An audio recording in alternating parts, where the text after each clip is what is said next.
Hello welcome back to our channel. பிஜேபியுடைய தமிழகத்தின் மாநில கட்சி தலைவராக வந்துகிட்டு இருக்க அண்ணாமலை அவர்களுடைய ராஜினாமா கடிதம் ஜேபி நட்டா அவர்களால் ஏற்றுக்கொள்ளப்பட்டது அப்படின்னு செய்திகள் தற்போது வெளிவந்த வண்ணம் இருக்கு. இன்னும் 2 நாள்ல இவருடைய ராஜினாமா கடிதம் ஏற்றுக்கொள்ளப்பட்டதாகவும் அடுத்த மாநில தலைவர் யார் அப்படின்ற அறிவிப்பு வெளிவரும் அப்படின்னு தற்போது பேசப்பட்டு வந்துகிட்டு இருக்கு. கன்ஃபார்மா இதுக்கான க்ளூவை ஏற்கனவே கொடுத்துட்டாங்க. என்ன மேட்டர் அப்படின்னு சொல்லி பார்த்தீங்கன்னா, சும்மா சிவனேன்னு சொல்லிட்டு பாண்டிச்சேரியில் கவர்னராக இருந்த தமிழிசையை கூட்டிட்டு வந்து துறைமுகம் பகுதியில் எம்பி எலெக்ஷனில் நிற்க வச்சார் நம்மளுடைய அண்ணாமலை.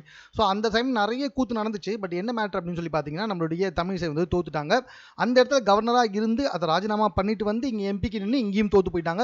இதனால தமிழிசைக்கு கொஞ்சம் மன வருத்தம் இருந்ததா வந்துட்டு நிறைய பேர் பேசி வந்துகிட்டு இருக்காங்க. அது மட்டும் இல்ல, தமிழிசை சவுந்தரராஜன் வந்த உடனே முதல் பத்திரிகையாளர் சந்திப்பில் என்ன பேசியிருக்காங்க அப்படின்னு சொல்லி பார்த்தீங்கன்னா, பிஜேபி கட்சியை சார்ந்தவர்களே வந்துட்டு பயங்கரமா எச்சரிக்கை பேசியிருந்தாங்க. இந்த உட்கட்சியிலேயே வந்துட்டு தலைவர்களை கிண்டல் செய்து கேலி செய்து வார் ரூம்ல வந்துட்டு சில நடவடிக்கைகள் போயிட்டு இருக்கு, அதை கண்டிப்பா நான் தடுத்து நிறுத்துவேன் அப்படின்ற மாதிரி வந்துட்டு பேசியிருந்தாங்க.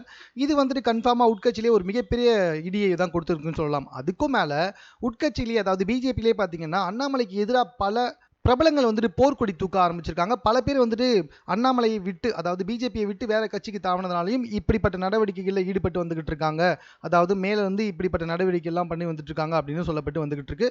எல்லாத்துக்கும் மேல போன வாரம் வரைக்குமே அண்ணாமலை என்ன சொல்லியிருந்தாருன்னா, கண்டிப்பா வருகின்ற 2026 சட்டமன்ற தேர்தலில் மிகப்பெரிய இடத்த வந்துட்டு பிஜேபி பிடிக்கும் அப்படின்ற மாதிரி சொல்லியிருந்தாரு. ஆனால் அதுக்குள்ளேயே வந்துட்டு அவருடைய ராஜினாமா ஏற்றுக்கொள்ளப்பட்டு தற்போது அடுத்த தலைவர் பற்றி பேச ஆரம்பிச்சிருக்காங்க. ஸோ பிஜேபி கட்சியில் ஏதோ ஒரு குளறுபடிகள் போயிட்டு இருக்கு அப்படின்றது மட்டும் நமக்கு தெளிவாகவே தெரியுது. ஸோ எது எப்படியோ இன்னும் 2 நாளில் வந்துட்டு பிஜேபி கட்சியின் மாநில தலைவர் அண்ணாமலை ரிசைன் பண்ணிட்டாரு அப்படின்ற செய்தி அஃபீஷியலாக வெளிவரும் அப்படின்றது மட்டும் டவுட்டே கிடையாது. ஸோ மேலும் இது போன்ற செய்திகளை உடனுக்குடன் தெரிந்து கொள்வதற்கு நம்ம சென்னை சேனலை சப்ஸ்கிரைப் பண்ணுங்க. இது குறித்து உங்களுடைய கருத்துக்கள் எதுவாக இருந்தாலும் கமெண்ட்ல நீங்க பதிவு செய்யலாம்.